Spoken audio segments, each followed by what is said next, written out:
All right. So I believe that Isabel's going to tell us about some of her research. She's got a presentation prepared, and there's a copy of it on the Canvas site. So you can refer back to it later if you want to, or follow along. It's up to you. And take it away, Dr. Skinner. Okay, so you can see the screen and me and I mean, you don't really need to see me, but everyone can see the screen, right? Yeah. Right. Okay. I apologize if my voice gets a little dodgy. I am under the weather, but I'm working through it. So we are just gonna go for it. Okay. Now it's gonna probably show up on like a different screen. Drag this puppy over there. All right. Ooh, I don't like that it's captioning. Is that helpful if I leave the captions on? I will. I'll leave it on, but it's weird. Okay. Sorry. Okay. So my research largely focuses on how stereotypes influence attitudes about immigration and refugee policy. You already know me. I'm Isabel Skinner, and I am a faculty member here in the School of Politics and International Affairs. So I believe that understanding migration is central to understanding contemporary politics. Hey, Isabel. Yes. Sorry to interrupt, but we've still got your the view with all of them over to the left, and it's just weird. Okay, let's okay. New share. Let's pick the good screen. You can swap if you go to the top right hand corner where our pictures are at. There's a little thing there to swap shared screen with video.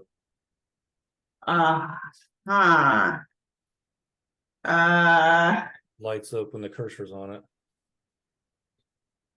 it. Ooh, okay, what about that? Does that look better? Yes, good. now we're on the three. Yes. The three now pages. you're on the three people. Good. The three stories. Okay, great. Thank you, and thank you, Jean.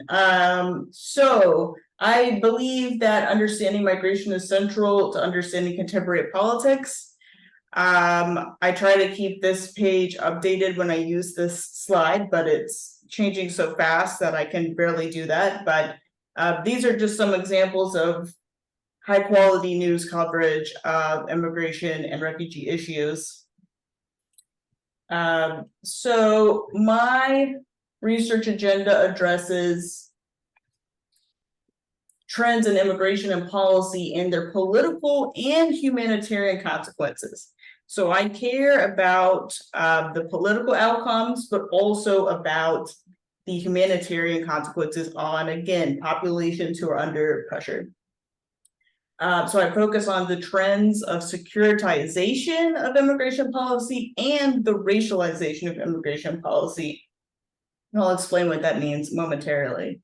But my focus is mostly on framing and stereotypes, like I mentioned before, of refugees and immigrants in the United States and also in comparable Western nations, such as Canada. My methods include experiments, surveys, and qualitative text analyses. And I'm interested in implications for human rights, but also for public attitudes and for public policy by policymakers. So in recent decades, immigration policy has become increasingly securitized and racialized. Scholars find that post 9/11 political leaders and media associate immigrants and refugees with threats to national security.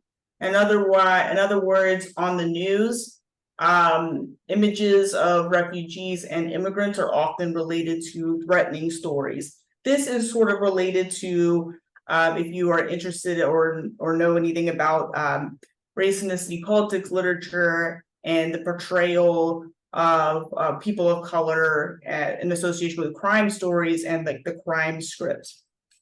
So this is a similar version of that, but in terms of immigration. Sometimes this is called crimmigration. But it's very interesting that it has to do in this context a lot with anti-terrorism concerns. Migrants from Mexico, Latin America, and the global South, as well as the Middle East and North Africa, and Muslim migrants receive much more scrutiny and de facto discrimination than other populations. And so even though there's a lot more diversity in terms of migrants that we see, these populations have been historically targeted and face a lot of pressure today. In recent years, U.S. refugee resettlement and asylum processes have also been severely undermined due to COVID-19, due to policies by the Trump administration, and many of which have been rescinded and some of which have been retained or even strengthened by the Biden administration. Refugee admissions have plummeted.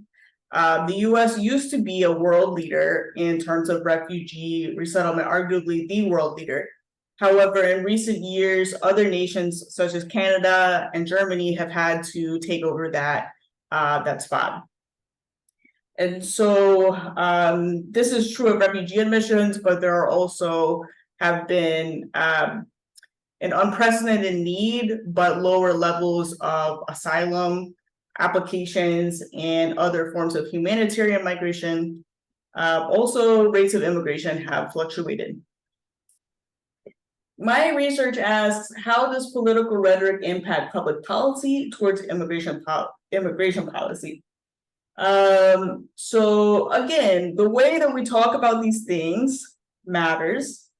And so I'm interested in those stereotypes and frames, but I'm also interested in the potential moderating roles of identity, religion, partisanship, and national context. So what other things are going into this process or how people receive communication? How stereotypes of refugees shape attitudes towards refugee restrictions, a study of Christian and Muslim Americans, is a piece which I published in the International Journal of Public Opinion Research, IJPOR. And in this piece, I ask the research question, how does framing of refugees affect support for restrictive refugee policies among Christian and Muslim Americans? So again, I feel that communication about minority groups impacts attitudes towards public policy. Framing theory suggests that the way leaders conceptualize issues impacts public opinion, but also literature about pervasive stereotypes forwards that the way leaders describe groups transforms into mass understandings. So Pacifica, who I believe is in my Women in Politics course, we're going to talk a lot about this idea. This is also true for courses that I teach about race and politics, but pervasive stereotypes are where you attach people's feelings about a group to the policy that affects that group, arguably, right? It doesn't have to be perfect. It's the story that is being told. So essentially, in that way, policies can be racialized, they can be gendered, and that's how this happens, right? Not all cues in political communication shift attitudes towards minority groups, however. Sometimes this doesn't work because in the US, we really do have strong norms about egalitarianism, and there are other reasons why people might reject these cues from leaders. On the one hand, when it comes to Muslim refugees, I might feel that there's anti-Muslim affect. Scholars have found that negative media coverage and political communications about Muslims as an enemy others chills public opinion towards this group. So affect is just your feelings about a group. So unfortunately, there's been a lot of negative media coverage of Muslim Americans and also Muslim migrants that translate into permission to violate this group's civil rights, for example. Explicit cues, on the other hand, suggest that racial cues might be rejected by Americans because racial labels are seen as to anti-egalitarianism, and so instead more covert language is needed. For example, in the Southern Strategy, more coded language is needed to be effective. But this is just one theory. More recent research contests this and says that, in fact, people use and are motivated by more explicit cues. Yet again, excuse me. So before I did my experiment, I first started to think about how political rhetoric on attitudes is used in the real world. So I wanted to think about how real world politicians are talking about refugees. So I analyzed congressional statements about refugees by Congresspeople. I looked at 339 congressional statements, which were collected by NPR immediately following the announcement of the Trump refugee or travel ban in 2017. So this was a really big deal. And so because of that, NPR was trying to let the public know what their politicians, their representatives were saying about it, because it was highly controversial. And so that way I was able to look at a whole range of statements about the same policy that affected refugees. Then I performed a qualitative framing analysis. I used a model by some sociologists who were looking at nuclear policy, but who had some really beautiful metaphors for like how we think about framing. And so again, you don't have to make anything up on your own. You probably shouldn't. You should use this established method that works and cite them, give them credit. So through this analysis, I found that political leaders primarily use either threatening or sympathetic stereotypes when discussing Trump's ban. So the threatening stereotypes were Congresspeople literally said that refugees were terrorists posing as refugees, or they made allusions to radical Islamic terror. On the other hand, there were sympathetic stereotypes that describe refugees as people fleeing for their lives or as families and children, and there was an emphasis on women and children. So the problem is that these are extremely different, right? These are really, really different ways to think about the same group of people. Also, they are stereotypes in that they might not be accurate for describing the actual group, or they might be reductionist, right? But they have very different tones and tenors, so I expect that they will have a different impact on attitudes. This is an example of how I pulled this language out. So this is a statement from Republican Jody Hice. I don't know if they're still in office, but at the time they said, it's well established that the US military community, intelligence community, that the strategy of radical Islamic terror groups is to hide operatives among refugees from the Middle East and North Africa entering Western countries. While we welcome refugees, I believe it's the fundamental responsibility of the federal government to provide for the common defense, including ensuring those who reach our shores are first fully vetted through a reliable screening process. So they kind of say a lot of things, right? And I actually coded different things for a statement like this. But what I'm pulling is some of the core themes that arose from this. But yeah, you might notice that there's also like racialization going on and other things happening, geographic chauvinism kind of stuff happening, right? Conversely, Tony Cardenas, a Democrat from California, says that trapping victims of terror and oppression in war-torn countries is not the way that the US, the leader of the free world. We can keep our country safe without barring entry to people fleeing their lives. So again, these were coded for different things within them, but this is an example of this type of language. So I tested these stereotypes using a survey experiment. And my hypotheses were that threatening stereotypes will increase support for restrictive policies. It makes sense, right? If you feel that refugees are terrorists, you will not support their entry. Conversely, framing refugees sympathetically will decrease support for restrictive policies. I'm only looking at restrictive policies right now because unfortunately this is the kind of the public policy moment and direction that I'm interested in. But also there can be value in looking at attitudes towards a specific direction.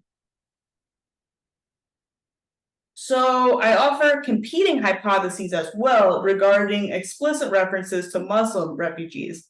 So I make it a little bit more complex. And I think about this other part where some of the folks who were speaking, Congress people, right? They spoke specifically about Muslim refugees. And part of that is because the policy in question overwhelmingly affected Muslim majority countries. And there's been a lot of research since then about the impact that it had, which was very disproportionate on Muslim refugees. However, I'm also interested in this kind of paradox, this controversy, this puzzle about whether or not folks will accept such explicit cues that are being used when there are norms and also laws, but that's kind of a different question, but there are also laws about not restricting migration based on religion. So I have ambivalence because I don't know what's going to happen because no one has done something like this before that I could find. So there's two possible trains of thought. The first is that refugees might be explicitly labeled as Muslim, so support will increase because of anti-Muslim cues. Again, this comes from work from Lajee Bardi and others. Alternatively, explicit cues could backfire and reduce support for the ban because people don't want explicit cues, going back to Mendelberg. So I put all of these hypotheses are linked to different conditions, experimental conditions. So this is kind of a big experiment where I have my control group, which just says the proposed policy will reduce the number of refugees entering the US by 50%. That's the control. Now that's a really restrictive policy, right? Just cut the refugee program in half. Well, the Trump ban, which is something that I was kind of basing this off of, cut the refugee program by 45%. So I argue that it's possible that this could happen and it could happen again. So the different conditions look at potential terrorists, families fleeing violence, Muslim refugees, this is like a quasi-control condition, Muslim potential terrorists, and Muslim families fleeing violence. So I wanted to make it even more complicated. So I thought about how these messages might be received by Christian Americans, a majority group, but also Muslim Americans, a minority group. So I intentionally created a split sample. So half of this sample is Muslim Americans and half are Christian Americans. And it's important that it's half and half. So that way the conditions could still be randomly assigned in a way that wouldn't there would still be totally random, totally sorted. That's what I'm trying to say. So this is an intentional oversampling of Muslim Americans who make up about 1% of the US population. So this is much more Muslim Americans you would normally find on survey research. And I argue that's also a good thing because this group is severely understudied and undersurveyed. But also I'm interested in the moderating impact of respondents' religion on communication attitudes towards restrictive refugee policy. So this half and half design allows me to understand how this small group, again, might be impacted differently than a majority group. And also, John and Ali, please let me know if I forgot to time myself, so I have no idea how I'm doing on time, but. No, please take your time. This is wonderful. Okay, thank you so much. Thank you so much. Thank you. So I administer my experiment to, again, a unique sample of Muslim and Christian Americans, partially again because of the paucity, there's just a lack of research about Muslim Americans, I don't really have strong expectations. I don't really know what will happen. So I have two different ideas. On the one hand, social identity theory would suggest that Muslim Americans will be impacted differently by elite cues compared to Christian Americans. That's because their identity is important to them, and it might have this group identifying more with a group that they share this part of their identity, right? So Muslim Americans might identify with Muslim refugees. Meanwhile, system justification theory would hold that Muslim Americans and Christian Americans may react in identical ways to elite cues on refugee policy. And that's because as a small minority group, Muslim Americans may feel pressure to assimilate in terms of their attitudes. So what do I find? Overall, I find broad support among Christians and ambivalence among Muslims sampled for a policy that would dramatically reduce refugee entry into the United States.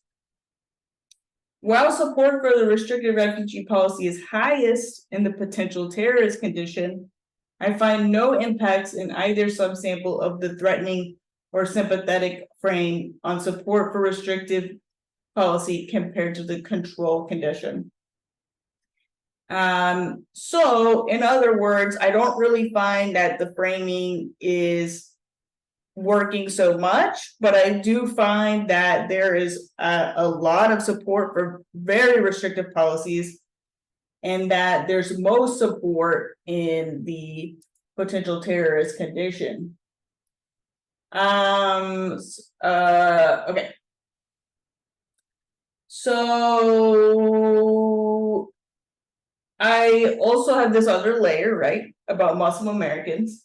And I find that Muslim American respondents are significantly less supportive of restrictive policies when the refugees are explicitly identified as Muslim, but there's no such impact among Christian Americans. In other words, Muslim Americans do seem to be more supportive of Muslim refugees, but there's not like a penalty for Muslim refugees among Christian Americans. And remember, I didn't ask about Christian refugees, and there are some reasons for that. So I told you the results, but now I will also show you the results. So this is the Muslim American subsample. So what I find is that in the control condition where refugees are identified as Muslim, there is less than like median support. So there's some mild opposition to such a policy. And then there's kind of ambivalence, we don't know, neither support or oppose. Interestingly, even in this family's message, which I thought would drive support for a restrictive policy down.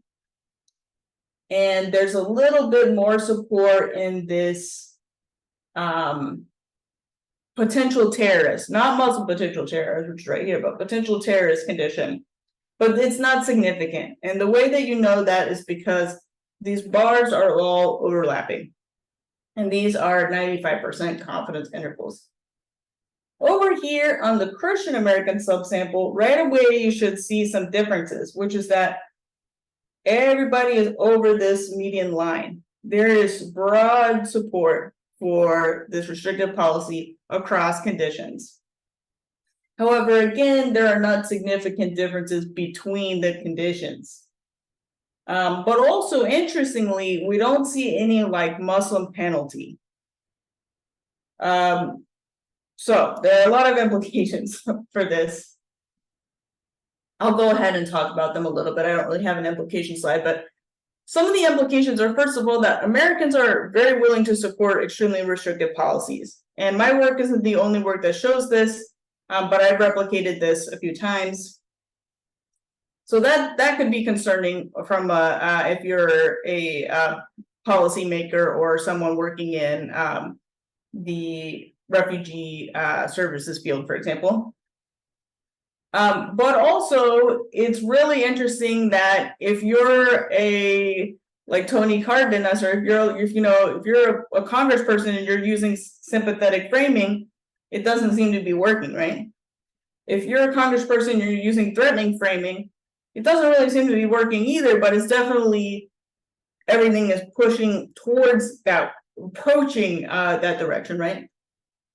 So that is a little disturbing. Some of my other work has a slightly different version of this, where I actually do find a little bit of traction for a sympathetic message, but within this sample, that's not what I'm finding.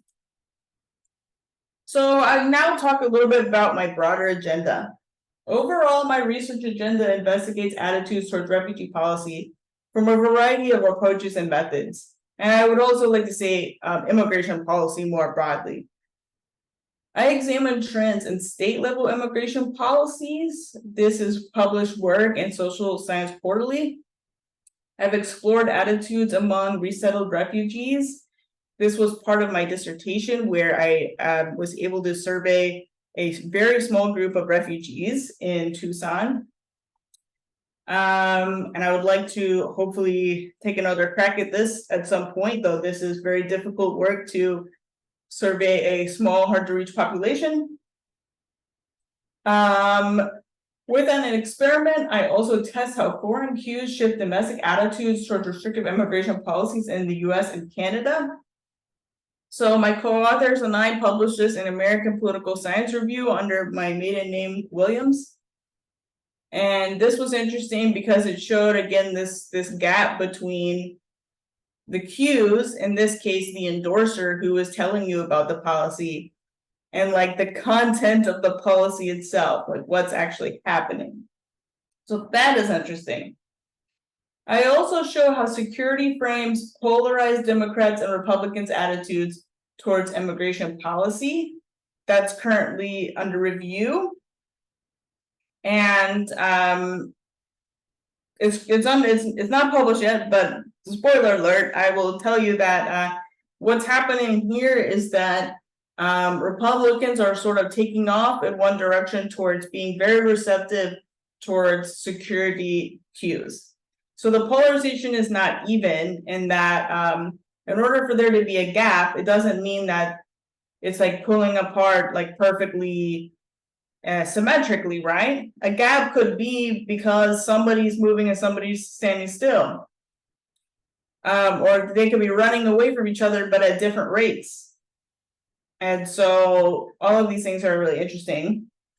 But essentially, we should be looking at how there was a lot of division in the study that I did earlier that I talked about with the qualitative framing, where almost exclusively Republican leaders were using the security messaging. And there was a little bit of mixed messaging from Democrats, which is also very interesting. But most of the humanitarian messages were from Democrats. And there was like zero people crossing borders in terms of support, actual support. Yeah. So anyway, if there's so much division at the elite level, does this translate into the public level? Maybe, maybe not. I also test security and humanitarian frames across contexts. So I have another piece with a co-author in Canada, and it's currently under review. And we do a huge survey in the US, Canada, and Australia. And we're looking again at my kind of potential terrorists versus families fleeing violence type of language. And that seems to be really interesting because we have these big samples in these different countries, how they're reacting to a restrictive policy. By the way, all 3 countries have faced increasing restrictions on refugees in recent years. So I have some ideas for my future research that will address migration and human rights protractions and special migrant populations. So I'm interested in attitudes towards the retraction of the human right to seek asylum, including the Remain in Mexico program, Title 42, which has now been basically renewed and arguably strengthened by the Biden administration through Title 8, zero tolerance family separations, which took place under the Trump administration. And I actually believe that the Attorney General of Texas, who's under investigation, was a part of that process. I'm also interested in how stereotypes of migrants influence native-born populations. Again, stereotypes, it's just my thing. Like, I love it so much because, I mean, I don't like it because it's a negative thing, but it's fascinating because a lot of the stereotypes that are so important are very old. That's one of the things that's super interesting to me. Or they're very simple. I don't know. I could go off on that, but I won't. More stereotypes. I'm interested in looking at more and different types of stereotypes. It would be important for us as scholars to measure the potentially disproportionate toll of Trump-era policies on Muslim refugees and Latin American asylum seekers, since the administration's, the way that the policies were written did seem to target these populations. There's definitely some work by Pew and other research firms that showed that this is the case, but also scholars need to look at this in like a longer view. I'm also interested in tracking experiences of refugees and migrants who are resettled in and or you may have seen on the news, bused into Illinois. Again, I want to take another crack at hearing their side of the story, how they're feeling about their experience. I'm also interested, again, because I want to make my life hard. No, just kidding, because I think it's really important to care about these small populations, but on special migrant populations like Muslim migrants, migrant domestic laborers, and LGBTQ refugees and asylum seekers. That's interesting too, because that's a small group, but that's something that only a few nations have sort of a program for. Overall, hopefully today, by talking at you for a long time, you agree with me that it's critically important to study and teach refugee and immigration issues.